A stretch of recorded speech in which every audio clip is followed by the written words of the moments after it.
بسم الله الرحمن الرحيم الحمد لله رب العالمين الرحمن الرحيم مالك يوم الدين إياك نعبد وإياك نستعين اهدنا الصراط المستقيم صراط الذين أنعمت عليهم غير المغضوب عليهم ولا الضالين آمين رب اشرح لي صدري ويسر لي أمري واحلل عقدة من لساني يفقهوا قولي السلام علیکم ورحمۃ اللہ وبرکاتہ۔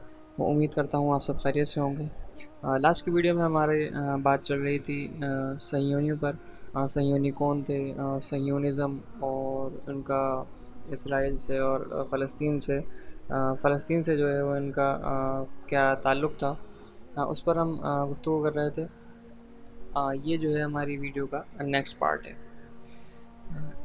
بنی اسرائیل مجبور ہو گئے کہ وہ مختلف دھڑوں کے بجائے مل کر ایک مضبوط حکومت قائم کریں۔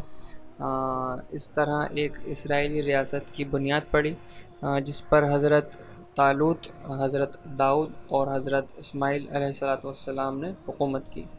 حضرت سلیمان علیہ السلام کے بعد اسرائیلیوں کی رگ شیطانیت پھر سے بھڑکی اور انہوں نے آپس میں شب خون مار کر ایک ریاست کے دو ٹکڑے کر دیے۔ ایک ٹکڑا سلطنت اسرائیل کہلایا اور دوسرے کا نام سلطنت یہود ٹھہرا۔ بعد ازاں بابل کے بادشاہ بخت نصر نے حملہ کر کے سلطنت یہود کو اور آشور کے حکمران سارگون نے حملہ کر کے سلطنت اسرائیل کو صفحہ ہستی سے مٹا دیا۔ وقت کے ساتھ ساتھ بابل کے سلطنت کو زوال آیا اور ایرانی فاتح خسرو نے بابل کو مفتوح کرنے کے بعد بنی اسرائیل کو دوبارہ اپنے وطن میں آباد ہونے کی اجازت دے دی۔ قبل مسیح میں شام کی سلوقی سلطنت کے فرما رواں نے فلسطین پر شب خون مارا، جس کے بعد یہود نے سلوقی حکمرانوں کے خلاف مکابی نامی بغاوت برپا کر کے سلوقیوں کو فلسطین سے بے دخل کر دیا۔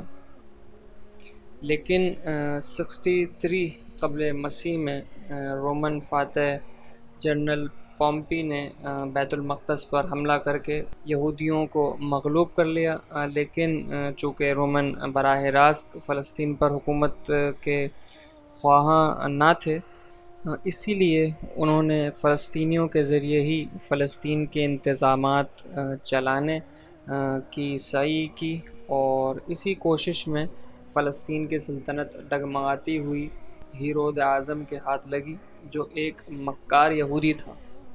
64 اور 66 کے درمیانی عرصے میں یہودیوں نے رومن کے حکمرانوں کے خلاف علم بغاوت بلند کر دی۔ رومنی حکومت نے یہودیوں کو اس طرح بغاوت کی سزا دی کہ اس کے بعد لمبے عرصے تک یہودی کہیں یروش برپا نہ کر سکے۔ بعد ازاں 667 میں شرنگیزوں کے باعث انہوں نے حجاز سے باہر نکالا گیا۔ حجاز کے بعد انہوں نے شام کا رخ کیا، جہاں سے 890 میں ان کو فتنوں کے باعث انہیں بے دخل کر دیا گیا۔ پھر یہ معتوب قوم پرتگال میں گھسی، جہاں سے انہیں 920 میں نکال دیا گیا، یعنی 1920 میں نکال دیا گیا۔ پھر یہ اسپین میں داخل ہوئے، جہاں سے انہیں 1110 میں فرار ہونا پڑا۔ اسپین کے بعد انہوں نے انگلینڈ کو مسکن بنایا، جہاں سے انہیں 1290 میں نکالا گیا۔ پھر یہ فرانس میں آ ٹپکے، جہاں سے انہیں 1306 میں بھاگنا پڑا۔ پھر انہوں نے بیلجیم میں داخل ہو کر بیلجیم کے آرام و سکون کو غارت کیا، جہاں سے انہیں 1370 میں بھگایا گیا۔ پھر یہ زیگوسلا میں آ دھمکے، یعنی وہاں گھس گئے، جہاں سے انہیں 1380 میں نکالا گیا، اور پھر یہ دوبارہ فرانس میں داخل ہوئے، جہاں سے انہیں 1434 میں دوبارہ نکال دیا گیا۔ پھر انہوں نے ہالینڈ کا رخ کیا، جہاں سے انہیں 1442 میں باہر دھکیلا گیا، جس کے بعد یہ روس میں داخل ہوئے، جہاں سے 1510 میں انہیں جان بچانے کے لیے بھاگنا پڑا۔ پھر یہ اٹلی میں گھسے۔ 1540 میں اٹلی کے صبر کا پیمانہ بھی لبریز ہو گیا۔ پھر اٹلی سے بھاگ کر جرمنی پہنچے، لیکن 1551 میں جرمنی نے بھی ان پر شب خون مارا۔ پھر یہ ترکی میں گھسے۔ اہلیان ترک نے اسلامی رواداری اور مذہبی فراخ دلی کا مظاہرہ کرتے ہوئے یہودیوں کو ہر طرح کا تحفظ اور حقوق فراہم کیے۔ چنانچہ ترکی کو مسکن بنانے کے بعد یہودیوں نے سکھ کا سانس لیا، اور پھر 17ویں صدی میں انہوں نے اپنی مذہبی سرگرمیوں کو ویان میں مرکزیت دی، اور پھر 18ویں اور 19ویں صدی میں مسلسل منظم اور فعال ہوتے چلے گئے۔ لیکن اس سارے دورانیے میں انہوں نے انتہائی رازداری اور خفیہ حکمت عملی کا سہارا لیا، اور اس طرح فلسطین پر اپنے دوبارہ قبضے کی کوشش کو منظر عام پر آنے سے روکے رکھا۔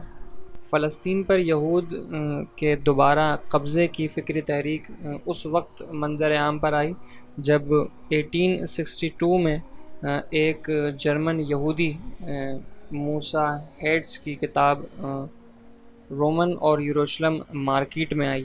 یہ کتاب کا نام ہے رومن اور یروشلم مارکیٹ میں آئی۔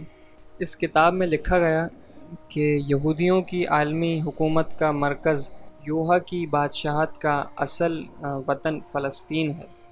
اس کتاب کے بعد اسی موضوع پر یہودی مفکرین نے دھڑ دھڑ کتابیں لکھ کر دنیا بھر کے یہودیوں کو فلسطین پر قبضے کی تشویق دلائی، یعنی ان کو قبضے کی طرف جو ہے وہ بلایا۔ 1896 میں ایک یہودی صحافی تھیوڈر ہرزل نے ریاست یہود کے نام سے ایک کتاب لکھی۔ البتہ بعض محققین کا یہ بھی کہنا ہے کہ اس نے ریاست یہود کے نام سے ایک رسالہ شائع کیا۔ اس کتاب یا رسالے میں اس نے ریاست یہود کے جغرافیائی بارڈرز کوہ یورال سے نہر سوئز تک پھیلایا، اور نظریاتی طور پر یہودیوں کی رہنمائی اس طرح کی کہ پہلے یہودی ایک علاقے میں جمع ہو جائیں اور یہ کہہ کر دیگر ممالک یہودیوں کی خود مختاری اور ان کے لیے علیحدہ وطن کی ضرورت کو تسلیم کر لیں۔ انگلینڈ میں مقیم یہودی کمیونٹی کے سربراہ لارڈ آتھس چائلڈ نے اس صحافی کی بھرپور مالی عنایت کی، جس کے باعث ہرزل 1897 میں سوئٹزرلینڈ میں صہیونیوں کی کانفرنس منعقد کرنے میں کامیاب ہو گیا۔ اس کانفرنس نے فلسطین پر یہودیوں کے قبضے کے لیے کلیدی کردار ادا کیا۔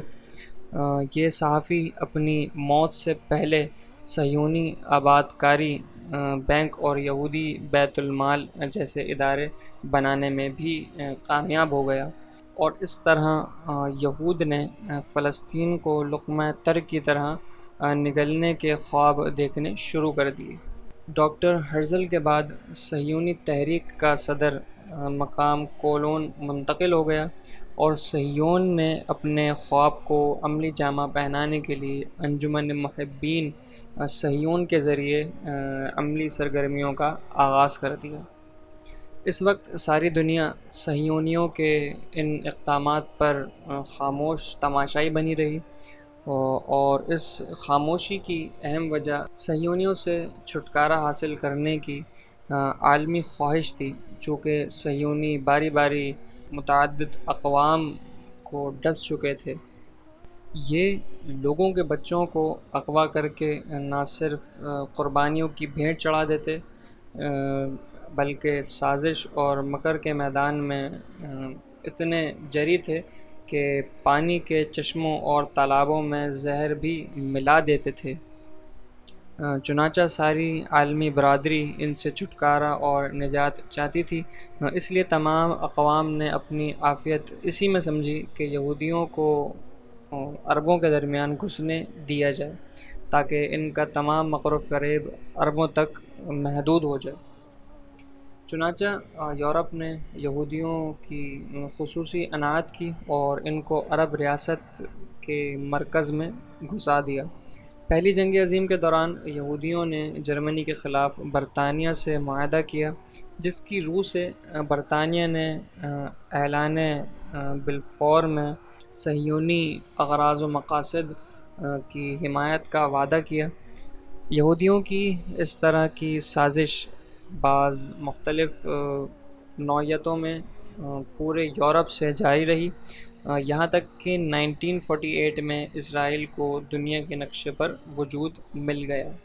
مسئلہ فلسطین اس وقت بین الاقوامی سطح پر ابھرا جب 1948 میں برطانیہ نے فلسطین پر یہودیوں کے قبضے کو قانونی رنگ دینے کے لیے اقوام متحدہ کی سیکریٹری جنرل کو اجلاس منعقد کرنے کے لیے خط لکھا۔ اقوام متحدہ نے آسٹریلیا، کینیڈا، یوگوسلاوا، ہند، ہالینڈ اور ایران سمیت چند دیگر ریاستوں کے نمائندوں پر مشتمل ایک کمیشن تشکیل دیا۔ اس کمیشن کے قیام کا مقصد یہ تھا کہ سرزمین فلسطین کا دورہ کر کے وہاں کے مقیم یہودیوں اور فلسطینیوں کا موقف سنے، نیز نزدیک سے فلسطین کی صورتحال کا جائزہ لے کر اقوام متحدہ کو اپنی رپورٹ پیش کریں۔ فلسطین کا دورہ کرنے کے بعد یہ کمیشن کسی مشترکہ نتیجے تک نہ پہنچ سکا اور یوں دو دھڑوں میں بٹ گیا۔ ایک دھڑ کی رائے یہ تھی کہ فلسطین کو داخلی طور پر عربی اور یہودی دو حکومتوں میں تقسیم کیا جائے، جبکہ مرکزی حکومت بیت المقدس میں متمرکز ہو کر کام کرے۔ دوسرے دھڑ کی رائے یہ تھی کہ فلسطین کو مستقل طور پر یہودی اور عربی نامی دو حصوں میں تقسیم کیا جائے۔ یہودیوں نے دوسرے دھڑ کی رائے کو سراہا اور ایک مستقل یہودی ریاست کے قیام کے لیے کھل کر میدان سیاست و میدان جنگ میں اتر آئے۔ اقوام متحدہ نے بھی یہودیوں کو مایوس نہیں کیا اور تقسیم فلسطین کے فارمولے کو منظور کر لیا۔ اسی سال برطانیہ نے فلسطین سے نکلتے ہوئے اپنا تمام تر جنگی ساز و سامان یہودیوں کے حوالے کر دیا۔ یہ ہتھیار یہودیوں کے ہاتھوں میں پہنچنے کی دیر تھی کہ انہوں نے مسلمانوں پر شب خون مارنا شروع کر دیا اور پے در پے مسلمانوں کی املاک پر قابض ہوتے چلے گئے۔ اس شب خون اور قتل و غارت کے نمایاں نمونے دیر یاسین اور نصیر الدین نامی علاقے ہیں۔ اسی لمحے کہ جب برطانیہ نے یہودیوں سے ملی بھگت کر کے فلسطین سے باہر قدم رکھا تو یہودیوں نے بھی اسرائیل کے قیام کا اعلان کر دیا۔ ادھر اسرائیل کے قیام کا اعلان ہونا تھا، ادھر اس وقت کے امریکی صدر ٹرومن نے سرکاری طور پر اسرائیل کو تسلیم بھی کر لیا۔ برطانیہ، امریکہ اور یہودیوں کے گٹھ جوڑ کے مقابلے کے لیے اسی سال مصر، اردن، لبنان، عراق اور شام پر مشتمل عرب افواج کے دستوں نے فلسطین میں اپنے قدم رکھے اور لمحہ بہ لمحہ جیسے جیسے جنگ کے شعلے بھڑکتے گئے، مسئلہ فلسطین عالمی برادری کے لیے ایک چیلنج کی حیثیت اختیار کرتا گیا۔ عرب ریاستوں نے اپنے عربی مزاج کے مطابق اس مسئلے پر بھی عربی و عجمی کی تقسیم کو باقی رکھا اور سب سے پہلے تو اسے عربوں کا مقامی اور داخلی مسئلہ قرار دینے کی کوشش کی اور اس مسئلے کو عرب ممالک کا مسئلہ بنا کر اقوام عالم کے سامنے پیش کیا۔ امریکہ اور اسرائیل نے اس کے بعد عرب حکمرانوں کے درمیان پھوٹ ڈالنے اور عربوں کو ایک دوسرے کے مقابلے میں لانے کی بھرپور جو ہے وہ کوشش کی اور اس پر بھرپور کام کیا۔ سامراج کی سازشوں کا نتیجہ یہ نکلا کہ عرب حکمران تحریک آزادی فلسطین اور بیت المقدس کی آزادی کو فراموش کر کے اپنی اپنی سلطنت کے استحکام اور جاہ و حشمت کی خاطر ایک دوسرے کو دیکھا دیکھی اس مسئلے کو سرد خانے میں ڈالنے پر آمادہ ہو گئے۔ اس پر کوئی بات چیت نہیں، کچھ نہیں، جس کا نتیجہ آج یہ ہے کہ فلسطین میں جو گھر اجڑ چکے ہیں اور وہاں کے بچے بڑے بوڑھے جتنے بھی ہیں سب جو خون میں لہو لہان ہو گئے ہیں، کتنوں کے گھر برباد ہو گئے ہیں، کتنے بچے جو ہیں اپنی ماؤں سے جدا ہو گئے ہیں، اور کتنی مائیں جو ہیں وہ اپنے بچوں کی لاشوں کو اپنے ہاتھوں میں لیے تماشائی ایک بنی ہوئی ہیں، اور ایک پوری امت مسلمہ کو ایک پیغام دے رہی ہیں، لیکن کوئی سننے والا نہیں ہے، کوئی دیکھنے والا نہیں ہے۔ اللہ تعالیٰ ان پر اپنا رحم فرمائے، ان کے لیے غیبی مدد فرمائے، اور ہم تمام مسلمانوں کو ہدایت عطا فرمائے، اور ان کے جو ہے وہ حق میں آواز بلند کرنے کی اور ان کے حق میں لڑنے کی طاقت، ہمت اور جرأت جو ہے وہ نصیب فرمائے۔ السلام علیکم ورحمۃ اللہ وبرکاتہ۔